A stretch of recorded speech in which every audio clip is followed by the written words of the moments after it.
Welcome to Snippets of Snippet.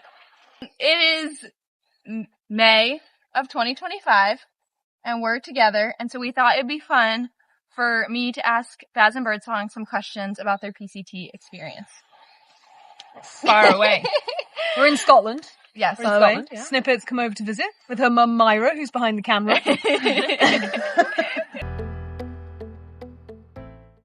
Do people normally ask you what your favorite experience was on PCT? If so, what's your response to that? No one asks because no one cares. Okay. Sounds really bitter. Yeah, a lot of people ask that, and it's kind of a big question. I think one of the things is just being the opportunity to live in the wild for that long and feel a part of the surroundings around you, rather than like one specific moment. It was just the journey again. I think for me, it was breakfast in a diner.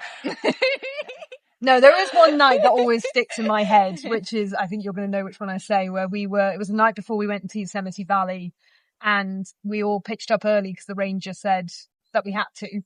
And we had a long evening together by that beautiful river, and we all went for a swim. And I remember I took a picture of you guys sat on the rock, and I remember looking at your faces, and everyone just looked so carefree and happy. And I just remember thinking that we'd reached a point where we were just living out there. We were comfortable out there. We were happy out there. We were really relaxed.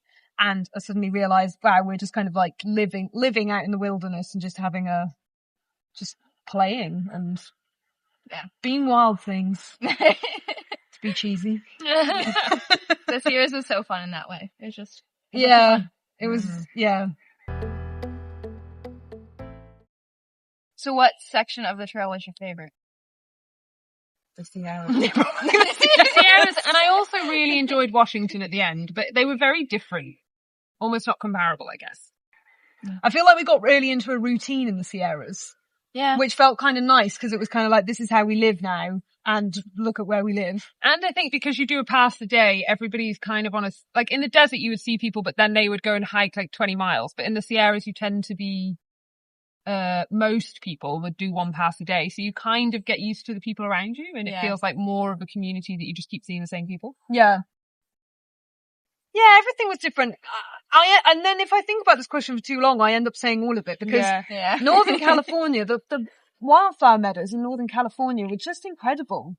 Like absolutely beautiful. And when we moved into that different geology from the Sierras into Northern California, and the rock really changed, and I remember we all really enjoyed that bit. We kept going, wow, this is so different. And it was really varied, the vegetation. And I just really liked that bit. I really liked the desert because everybody was new to it. And it was really busy, the desert, wasn't it? I was just about to say that. There was such a bubble of excitement among everybody. Yeah, I feel like people would always talk about how they never enjoyed the desert, but I thought I was shocked how many like beautiful flowers there were in the desert. And so I loved that section. Yeah. I am shocked by the fact that we have gone very few miles. Like today was the first day we've seen certain cactuses. And like how quickly the landscape changes. Yeah, I was looking at that. It's the whole colour has changed. Yeah. Like it's kind of like this grey-green colour, a lot of it. And this crazy thing. That guy, even the one behind you. Like we I haven't seen this guy or this guy. Yeah. Like you wouldn't notice these things if you weren't walking it. Yeah, that's very true. And I just think everybody's full of that nervous energy and everybody's excited to meet new people, and nobody's got bored of having the same conversation over and over again yet. So everyone's like super sociable and wanting to get to know each other. And that was just really nice. Yeah.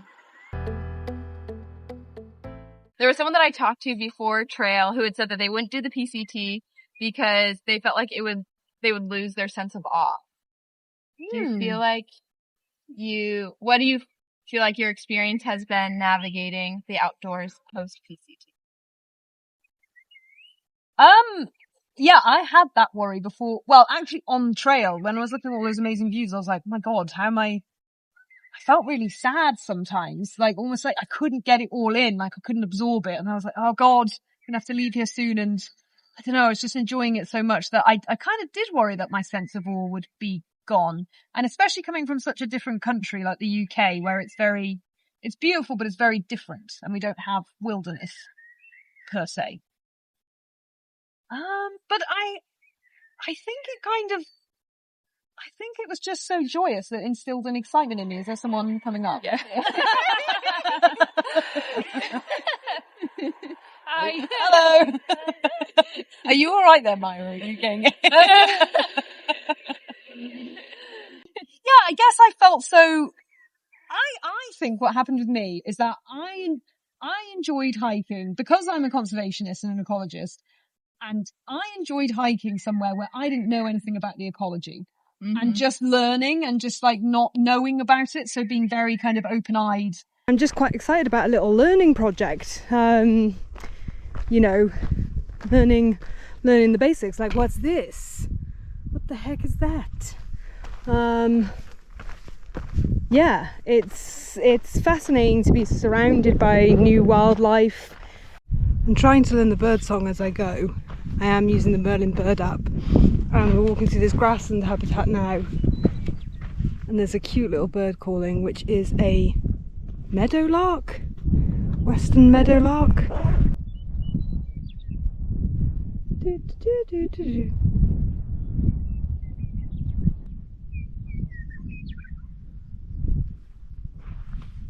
What a beautiful little noise.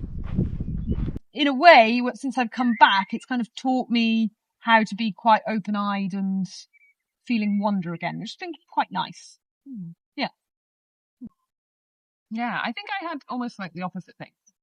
I think before that, I was able to look past certain things and see the beauty. So, I don't know, like even today when we were here and we walked down into that gorge and there was like a bit of rubbish, I was able to kind of think, I don't know, look past it and appreciate the beauty that's there, which is starting to come back. But I had that before the PCT, and then being in those spaces on the PCT, I was just like, wow, this is so pristine and wild and untouched. And you just hardly ever saw any rubbish around that people had left. Like sometimes you'd find a water bottle that someone had dropped, but nothing really.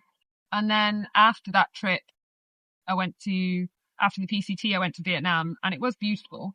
But I think in a lot of the beauty spots that I went to, they built infrastructure there. Like they built a cafe on the top of this hill where there was a really nice viewpoint, but they didn't really have the infrastructure to deal with the waste. And I walked around the back of the cafe and it was just piles and piles of bin bags, just like full of rubbish. And I was finding it harder to look past it because I'd seen what a place could be if you didn't allow humans to build there. So I sort of felt a bit down when I was sort of trying to enjoy the outdoors when I came back. But I think I went to Vietnam looking for trying to continue the adventure, and that was a mistake.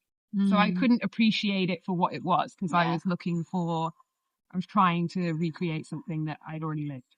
I think the Wilderness Act in the US is like such a progressive and important piece of legislation. Like, you know, the fact that there are areas that are protected for their wilderness and that there should be no, what is the untrammeled by man is the terminology, isn't it? Does it say it was all the interpretation boards. Come on, you like, places that are preserved for wilderness or something and untrammeled by man. Untrammeled or untravelled? It said untrammeled. Okay. It was the terminology on the legislation, I think. And, yeah, like a lot of countries don't have that to protect their wilderness and like to not develop in it, not to even develop tourism in it because, you know, what we describe as wilderness in the UK isn't really wilderness. And, you know, a lot of our beauty points, and it's, you know, a normal thing to do for local economy, isn't it? To market them. But yeah, like the wildernesses in the US were just like another level. I mean, I think it's different too. When we had to our conversation earlier today, so much land. Yeah. Change, like we're able to do that a little bit more easily than other smaller countries. But okay, what's something that you learned about yourself on the PCT that you've tried to take with you into normal life? That's like something that I thought about a lot at like my last few days on trail, was trying to figure out like, am I going to be a different person post PCT? And I came to the realization of like, yes, I will be a different person, but I won't entirely understand the ways that the PCT has changed me. entirely. I'm just making different decisions based off of the experiences that I've had. I guess it shifted my priorities a bit. Like, I think before maybe I had got into a bit of a mindset that a career is super important and you should give up aspects of your personal life. I didn't actually believe that, but I was doing it. Yeah. I didn't believe that you should give up your personal life for your career, but I was definitely doing it and, working longer hours and agreeing to take on work and almost like chasing kudos. Yeah. And then stepping out of that for a year, it reshifted my priorities. I've gone back to work, still wanting to like do my job and to do it well and still want to get some praise, but I will not sacrifice my life for it. I don't know. I think I'm still kind of settling into post-PCT life. I know it has changed me, but I don't think I've acted on any of those changes so far. I think a little bit like Nicola, I was like really burning myself out a bit in terms of work and like over caring, which is a nice thing to care, but I think sometimes you can care too much. Hopefully our employers don't watch this. Yes. Now I couldn't give two shits. No, but now I am approaching work with a healthier, like when 5 comes, I'm like, I'm going to leave. I'm not going to normalize working past my working hours when I don't need to. I think the other thing about the PCT, which I've heard people say before, is that you think it's going to change you loads and you're going to come back and be a totally different person. And in some ways it doesn't at all. Yeah. And you come back and you slip into the bad habits that you were like, oh, I've totally kicked those forever now. I'm like this new person that's been reborn. And then you come back and you actually know you slip into the same bad habits. You find it hard. From enjoying exercising so much each day, you're like, oh God, I'm just going to so love exercise when I get back. And I'm just going to factor it into and no, actually you do find yourself thinking, oh, I can't be asked to go to the gym or go for a walk. I think I'd just rather watch The Handmaid's Tale. And eat biscuits. So in some ways it does change you, and in some ways it doesn't change you at all. And it changes you when you get out of bed in the morning, you walk like a 90-year-old. Yes. I'm still recovering. Yeah. Let's ask Snippet a question. Okay. Snippet, big question for you. Who do you like the most, me or Boo? That's coming. I do want to ask Snippet. So Snippet had like a totally different journey to the one that you imagined, didn't you? Yeah. And I think probably yours deviated probably from what you imagined quite a lot and ended up being pretty challenging for you. Like in a good way. I don't really know what my question is. Like, how was that? What did you learn from that? And yeah, like, from getting injured and coming back on trail and hiking for so long on your own when the PCT was quiet and there was like no one really around, like that's quite a different experience. Yeah. I think if I had like known my experience going into the PCT, I don't know if I necessarily would have done it just because I always envisioned that I would get onto the PCT and either crap out on like day 1 or I would meet people day 1 and finish with them. And so to have it not pan out that way and to get injured and then have to decide, okay, am I going to get back on trail and how's that going to look was really challenging. I think what was good was that I knew why I wanted to do the PCT. Maybe not the why, but I knew that I wanted to do as much of PCT as I possibly could within the year. And so I had to make decisions based off of that. And so it was hard because, never like met up with you guys after I got injured outside of like our one time seeing each other.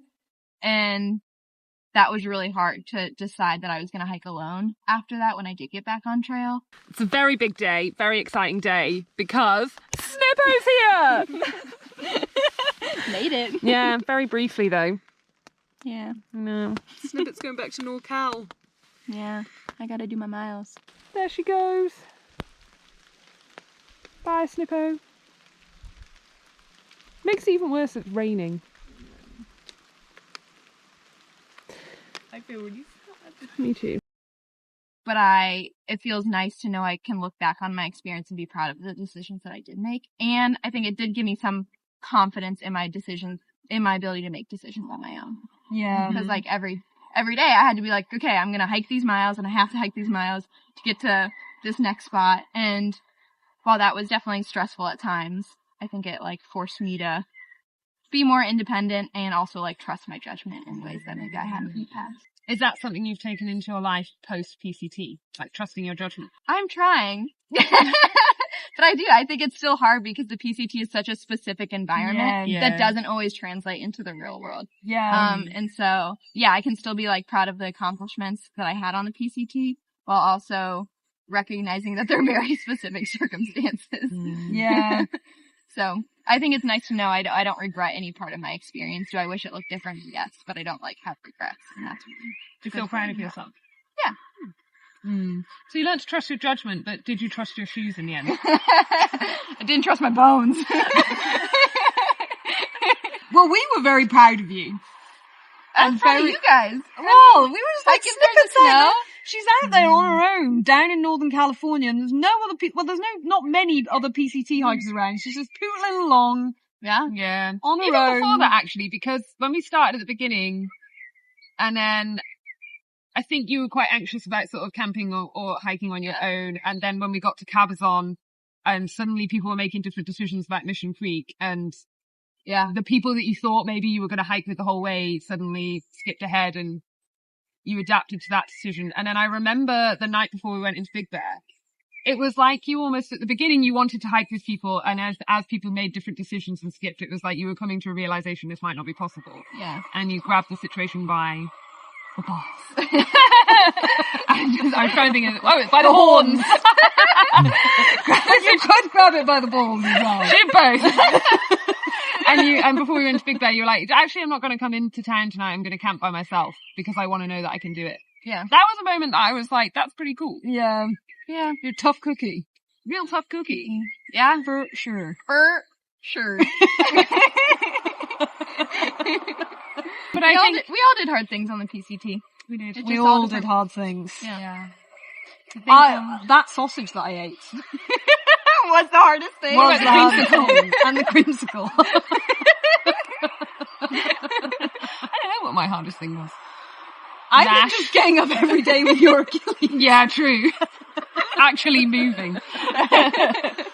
I think we have a table booked at 7 and yeah. we've got to go. And Myra's arm's probably I'm probably covered in tips, so let's wrap it up there. But maybe if you have like questions that we didn't answer, stick them in the comments. Yeah.